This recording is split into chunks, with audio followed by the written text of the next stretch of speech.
یعنی جو گھوڑا جس کی ٹانگ ٹوٹ چکی تھی، اپاہج ہو چکا تھا، کسی کام کا نہ رہا، کہتے ان بزرگوں نے دم کیا، دیکھتے ہی دیکھتے وہ میری سواری جو تھی نا بالکل تندرست ہو گئی، یعنی گویا اس کی ٹانگ ٹوٹی ہی نہیں تھی۔ کہتے میں ان کی قدموں سے لپٹ گیا۔ آخر اب کون ہے جو اس بے کسی کے عالم میں، جہاں کوئی پرسان حال نہیں ہے، کوئی دور دور تک میری آہ سننے والا نہیں ہے، میری آواز کو سننے والا نہیں ہے، آپ کون ہے جو میری اس دستگیری کے لیے یہاں تشریف لے آئے؟ تو اے عاشقان رسول، عاشقان درود، عاشقان صحابہ و اہل بیت، آپ سنیں گے ایمان تازہ ہوگا۔ جو میرے آقا علیہ الصلوۃ والسلام پر درود و سلام پڑھتے ہیں، میرے آقا علیہ الصلوۃ والسلام کی بارگاہ میں استغاثہ پیش کرتے ہیں، اپنی جو ہے وہ مصیبتیں پریشانیاں میرے آقا علیہ الصلوۃ والسلام کی بارگاہ میں پیش کرتے ہیں، میرے آقا علیہ الصلوۃ والسلام کو پکارتے ہیں، خدا کی قسم جب بھی میرے آقا علیہ الصلوۃ والسلام کو جس نے پکارا ہے، میرے آقا علیہ الصلوۃ والسلام نے اس کی دستگیری فرمائی ہے۔ اب وہ لپٹ گئے، آپ کون ہیں؟ کس بے کسی کے عالم میں میری مدد کے لیے تشریف لے آئے؟ تو وہ بزرگ پتہ کیا کہنے لگے، یہ جو گھوڑے پر شخصیت نظر آ رہی ہے نا، یہ میرے نانا جان محمد مصطفیٰ صلی اللہ تعالی علیہ وآلہ وسلم ہے، اور مجھے لوگ امام حسین کے نام سے یاد کرتے ہیں۔ جو بھی ہمیں پکارتا ہے، ہم سے مدد مانگتا ہے، ہم اس کی دستگیری کے لیے آتے ہیں، لیکن کوئی پکارنے والا تو ہو، کوئی میرے آقا علیہ الصلوۃ والسلام کی بارگاہ میں حاضری لگانے والا تو ہو۔ کہ اللہ تعالیٰ قرآن میں ارشاد فرماتا ہے وَأَمَّا السَّائِلَ فَلَا تَنْهَرْ، کہ اے محبوب اگر کوئی سوالی دستے دراز کرے، کوئی ہاتھ پھیلائے، جھولی پھیلائے، خالی نہیں لوٹانا۔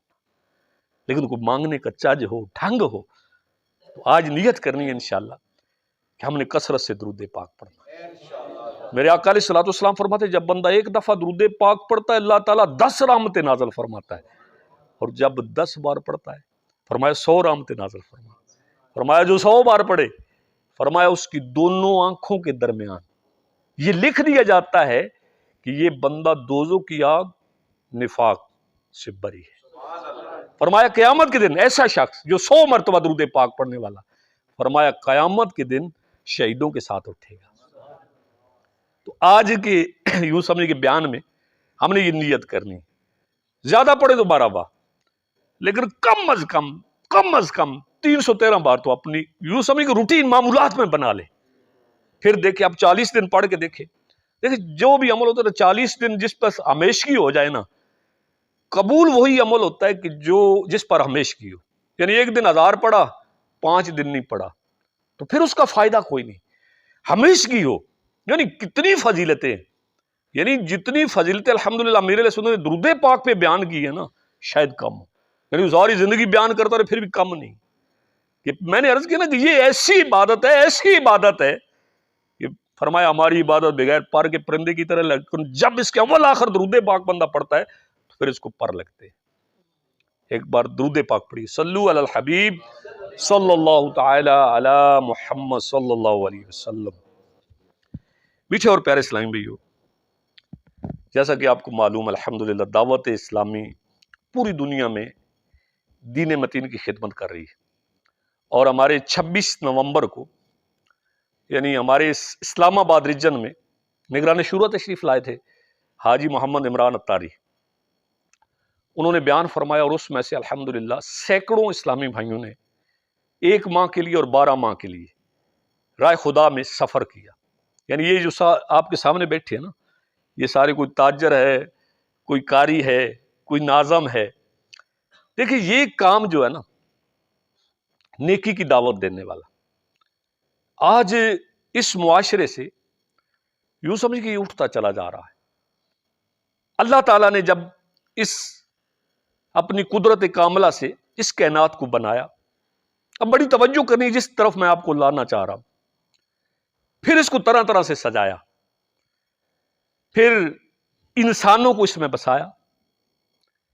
اب ان انسانوں کی اصلاح کے لیے علماء کرام تشریف فرمائیں، اللہ تعالیٰ نے وقتاً فوقتاً اپنے انبیاء علیہ السلام کا نزول فرمایا، اور یہ اپنے اپنے دور میں نیکی کی دعوت دینا اور برائی سے منع کرنا، اس منصب کو ادا کرا، اس منصب پر یہ یوں سمجھے کہ پورا اترے، اور یہ پھر کرتے کرتے آخر کار یعنی سارے انبیاء نے یہ فریضے کو سر انجام دیا کہ جو امیر علیہ سنت ابھی فرماتے کہ مجھے اپنی اور ساری دنیا کے لوگوں کی اصلاح کی کوشش کرنی، یعنی نیکی کا حکم دیتے رہے اور برائی سے منع کرتے رہے۔ آخر کار ہمارے پیارے آقا صلی اللہ تعالی علیہ وسلم یہ ختم نبوت کا تاج پہن کر تشریف لائے، یعنی یہ ضروریات دین میں سے، اس پہ ایمان رکھنا ضروریات دین میں سے، یعنی آپ کو آخری نبی جب تک ہم نہیں مانیں گے ہماری عبادتوں کا کوئی فائدہ نہیں۔ یعنی یہ اپنے ذہن میں ذہن نشین کر لے کہ اب قیامت تک کوئی نبی نہیں آ سکتا۔ بلکہ امام ابو حنیفہ علیہ رحمہ فرماتے ہیں کہ اگر کوئی بندہ کوئی نبوت کا دعویٰ کرتا ہے اور کوئی کھڑا کوئی کہتا ہے کہ اب تیرے پاس کیا دلیل ہے، تو دلیل جو ہے نا وہ مانگنے والا یہ بھی کافر ہو جائے، یعنی ہمارے نبی کے بعد اب قیامت تک کوئی نبی نہیں آنا، یہ ضروریات دین میں سے ہے، اور اس کا علم سیکھنا فرض ہے۔ یعنی یہ چیزیں سیکھنا جو ہے نا یہ فرض ہیں کہ اب قیامت تک کوئی نبی نہیں آئے گا۔ اب یہ نیکی کی دعوت دینا اور برائی سے منع کرنا، یہ پیارا پیارا کام جو انبیاء نے کیا، صحابہ اکرام نے کیا، یعنی 1,10,000 ایک روایت کے مطابق 1,24,000 صحابہ کم و بیش۔ اب ان میں سے 10,000 صحابہ ایسے کہ جہاں وہاں پہ مزار ملتے، باقی سارے کے سارے کہاں گئے؟ اس دین کی سربلندی کے لیے۔ دیکھیں آج اگر ہم غور کریں اپنے قرب و جواز میں تو کون سی برائی ہے جو ہمارے معاشرے میں نہیں پائی جا رہی؟ اب مثال کے طور پر اللہ تعالیٰ قرآن کے اندر ارشاد فرماتا ہے، اے ایمان والو اپنے آپ کو اور اپنے گھر والوں کو اس آگ سے بچاؤ کہ جس کا ایندھن آدمی اور پتھر۔ توجہ کیجئے، اے ایمان والو اپنے آپ کو، یعنی سب سے پہلے اپنے آپ کو بچانا، پھر اپنے گھر والوں کو کس سے بچانا ہے؟ اس آگ سے کہ جس کا ایندھن آدمی اور پتھر ہے۔ یعنی گویا سارے مسلمان مبلغ ہیں۔ آج غور کریں کہ ہماری مساجد اتنی بڑی بنی، یعنی یہاں تو پھر کچھ کمی، یعنی لوگ کچھ نہ کچھ نماز کے لیے آ جاتے ہیں، لیکن بات ایسی ہے کہ دل خون کے آنسو ہوتا ہے۔ یعنی یہ جو نوجوان ہیں کل قیامت کے دن جس آقا علیہ الصلوۃ والسلام کی محبت کا ہم دعویٰ کرتے ہیں، اگر آقا علیہ الصلوۃ والسلام نے پوچھ لیا کہ آپ کے ہوتے ہوئے میں نے جوانی تجھے دی، اللہ تعالیٰ کے کرم سے آپ کو اتنا حسن و جمال دیا، علم دیا، لیکن میرے دین کے لیے تم نے کیا کیا؟ تو دعویٰ تو کرتا تھا کہ میرا تن من دھن سب کچھ آپ کے لیے، آپ کے دین کے لیے۔ آپ کے پڑوس میں، آپ کے محلے میں کتنے ایسے لوگ تھے جو نماز نہیں پڑھتے تھے؟ یعنی یہ کس کی ذمہ داری؟ صحابہ کرام نے اس کام کو کیا، تبع تابعین نے اس کام کو کیا۔ سلطان ہند سنا نام؟ خواجہ معین الدین چشتی اجمیری رحمۃ اللہ، یہ فیضان اولیاء ہے، داتا علی اجمیری۔ کہاں سے چلے؟ لاہور میں ہم جاتے ہیں نا، یعنی رات 12 بجے بھی چلے جائیں نا کوئی ٹینشن نہیں ہے کہ داتا صاحب ہیں نا، کسی کا کوئی رشتہ دار نہیں ہے، لیکن وہاں جائیں کھانا بھی ملے گا، آرام کے لیے جگہ بھی ملے گی۔ یہ چلے کہاں سے؟ غزنوی سے، یعنی وہاں سے چلے کیوں آئے یہاں لاہور کے اندر؟ کیا کوئی کاروبار تھا، بینک بیلنس تھا، کوئی تجارت کرتے تھے؟ کیوں آئے یہاں؟ دین کے لیے آئے، اور پھر مزار ہی یہاں بنا، واپس نہیں گئے، اور کتنے لوگوں کو عشق مصطفیٰ کے جام پہ لائے، کتنے لوگوں کو مسلمان کیا۔ اسی طرح سلطان ہند خواجہ غریب نواز رضی اللہ تعالیٰ یہ مدینہ شریف حاضر ہوئے تو وہاں سے ہٹتے نہیں تھے۔ میرے آقا علیہ الصلوۃ والسلام سے عشق تو ان کو تھا، ان کی میں سیرت اگر بیان کرنے لوں تو گھنٹوں ٹائم چاہیے، ایسے نہیں ہم ان کو سلطان ہند مانتے۔ ایک واقعہ بڑا مشہور واقعہ ہے، یعنی آج تو یوں سمجھے ہم اپنے آپ کو چشتی کہلاتے ہیں، لیکن ہمیں ہوا بھی نہیں لگی آپ کی نا۔ رات کو اٹھے تہجد پڑھنے کے لیے، اور وضو فرمایا، وضو فرمانے کے بعد نماز تہجد ادا فرمائی، تھوڑی دیر آرام کیا۔ کہتے ہیں جب آنکھیں بند ہوئی نا تو میرے آقا علیہ الصلوۃ والسلام کے جلوے نظر آئے، یعنی انہوں نے وضو کے دوران حلال کرنا یہ سنت ہوتا ہے، یعنی انگلیوں کا اور داڑھی کا، یہ بھول گئے۔ میرے آقا علیہ الصلوۃ والسلام نے ارشاد فرمایا، اے معین الدین تم تو دین کے مددگار تھے، تم نے ہی میری سنت کو چھوڑ دیا۔ وہ جو بے قرار ہو کر اٹھے. خلفاء نے لکھا ہے، آپ کے جو خلفات ہیں نا، کہتے یہ سنت بھولنے سے چھوٹنے کی وجہ سے دوبارہ انہوں نے وضو کیا، دوبارہ نماز تہجد پڑھی، کہتے اس کے بعد جو زندگی بیتتی ہے کبھی آپ کے چہرے پر مسکراہٹ نہیں ہے. کتنی سنتیں چھوڑ دیتے. آج غور کریں نا، یہود و نصارہ کے طریقے ہمارے مسلمانوں میں رہے جائے. ہماری شادی، ہماری غمی، ہماری خوشی ہے، ہمارا چلنا، ہمارا پھرنا، ہمارا بیٹھنا، یقین مانے وہ کہاں گئی وہ سنتیں؟ کہاں گئی بیٹھ کے کھانا دسترخوان پر؟ کہاں گیا امامہ؟ کہاں گئی داڑھی؟ کہاں گیا کرتا؟ دور دور تک نظر نہیں آتا. ان لوگوں نے 90 لاکھ کو کلمہ پڑھایا ہے، یہ مشن تھا ان کا. لیکن آج غور کریں میرے میٹھے اور پیارے، دل خون کے آنسو روتا ہے کہ مسجدیں ہماری خالی، ہمارے کون سی ایسی برائی، کون سی ایسی برائی. میرے آقا علیہ الصلوۃ والسلام جب آپ کی تشریف آوری ہوئی نا، میں بیان کو اختتام کی طرف لاتا ہوں. جب آپ کا تشریف آوری ہوئی اس وقت جو مکے کے حالات تھے، علماء کرام تشریف فرمائے، یہ پڑھتے کیا حالت تھی. ماں کی ویلیو کوئی نہیں، باپ کی ویلیو کوئی نہیں. ماں کو بنا سنوار کر منڈی میں لایا جاتا، آواز لگائی جاتی، ماں کو بیچنا ہے، کوئی ہے خریدنے والا.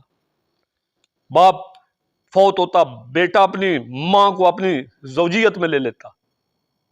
یعنی ایسے ایسے واقعات ہوتے. اور میرے آقا علیہ الصلوۃ والسلام کی تشریف آوری اس وقت، یقین مانے میں نے سیرت مصطفیٰ کو پڑھا ہے کہ میرے آقا علیہ الصلوۃ والسلام ارشاد فرماتے ہیں سارے انبیاء آئے، سب کو تکلیفیں ملی اس دین کے لیے. فرمایا جتنا مجھے ستایا گیا 63 سالہ زندگی کی آپ مطالعہ کر کے دیکھیں. کبھی آپ کے رستے میں کانٹے بچھائے جاتے، کبھی آپ کے گلے میں رسی ڈال کر، پھندا ڈال کر، چادر ڈال کر اس زور سے کھینچا جاتا کہ آپ کی آنکھیں مبارک باہر آ جاتی، کبھی ہجرت کرنے پہ مجبور کر دیا جاتا، کبھی آپ کے آنکھوں کے سامنے آپ کے چاچا حضرت سیدنا حمزہ رضی اللہ تعالیٰ عنہ کو بے دردی کے ساتھ شہید کر کے کلیجہ چبایا جاتا، کبھی آپ پر پتھر برسائے جاتے، کبھی ہجرت کرنے پہ مجبور کیا جاتا، کبھی آپ کی صاحبزادیوں کو اونٹوں سے گرا کر کچے حمل گرائے جاتے. اتنی مصیبتوں کے باوجود میرے آقا علیہ الصلوۃ والسلام نے اس دین کا کام کیا اور اس انداز کے ساتھ کیا. آج پوری دنیا کے اندر جو لوگ کلمہ پڑھتے ہیں بلکہ پہچان ہی آپ صلی اللہ تعالی علیہ وسلم سے ہے. یعنی آج جو ہماری شب و روز ہماری مساجد میں اذانیں ہوتی ہیں، شب و روز ہمارے سپیکروں پر صلاۃ و سلام پڑھا جاتا ہے، ہم ایمان کے ساتھ، آرام کے ساتھ، امن کے ساتھ مسجد میں نمازیں پڑھتے ہیں، یہ صدقہ ہے مدینے والے آقا کا اور میرے آقا علیہ الصلوۃ والسلام کے صحابہ کرام کا ہے. یقین ماننے آج ہمیں درد کیوں نہیں ہوتا؟ یہ مساجد کی ویرانی کو دیکھ کر درد کیوں نہیں ہوتا؟ یہ بیان کر کے میں اجازت چاہوں گا. کئی جگہ نا بیان ہوا تو اسلامی بھی پرچی دیتے، یار یہ ایسا کیوں ہو گیا یار، مسلمان جو ہے نا وہ دین سے دور ہو گیا، تلاوت کا کوئی شعور نہیں ہے، مسجد میں آنے کا ذوق نہیں ہے، دین پر چلنے کا کوئی جذبہ نہیں ہے. آخر اس کے پیچھے کوئی ہے تو صحیح نا. یعنی ایسا کیوں ہوتا ہے؟ ایک سلسلہ بھی چلا نا مدنی چینل پر کہ ایسا کیوں ہے؟ آج نوجوان مساجد سے دور ہے، آج نوجوان قرآن سے دور ہے، آج نوجوان جو ہے وہ سنتوں سے دور ہے. ایسا کیوں ہے؟ توجہ کیجیے، آپ سمجھدار لوگ بیٹھے. ایک حکایت میں نے پڑھی، ایک بزرگ تھے، ان کے ہاں اولاد نرینہ نہیں تھی. اب جس کے پاس نہیں ہوتی سارے جتن کرتا ہے، اللہ والوں کے پاس جاتا ہے تویز دے دو، حکیم کے پاس جاتا ہے کوئی دوائی دے دو، اولاد نہیں ہے. اب ہدھیڑ عمر میں جاگن اللہ نے کرم کیا، ایک چاند سا مدنی منا عطا فرمایا. اب دیکھیں جب ایسی کیفیت ہو نا، پھر اس خاندان میں کیسی خوشی کی لہر دوڑتی. یعنی پورا گھر جو ہے نا، یوں سمجھے کہ خوشیوں سے مسرور پورا خاندان.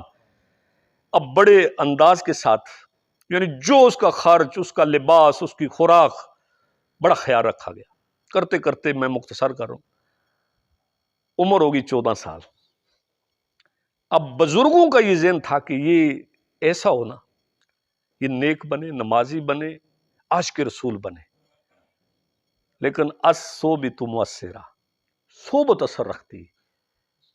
ترمذی شریف کے حدیث مبارکہ کہ ہر بندے کا دین اس کا دوست ہے. میرا دوست کیسا ہے؟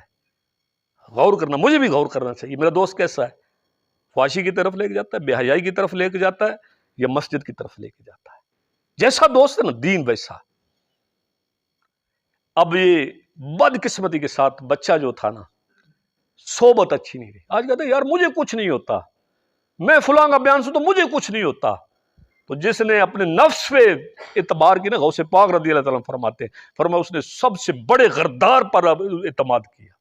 یہ نفس کسی کا سگا نہیں ہے، بڑوں بڑوں کو گمراہ کر دیتا ہے. شیطان کو بھی تو نفس ہی لے ڈوبا تھا نا.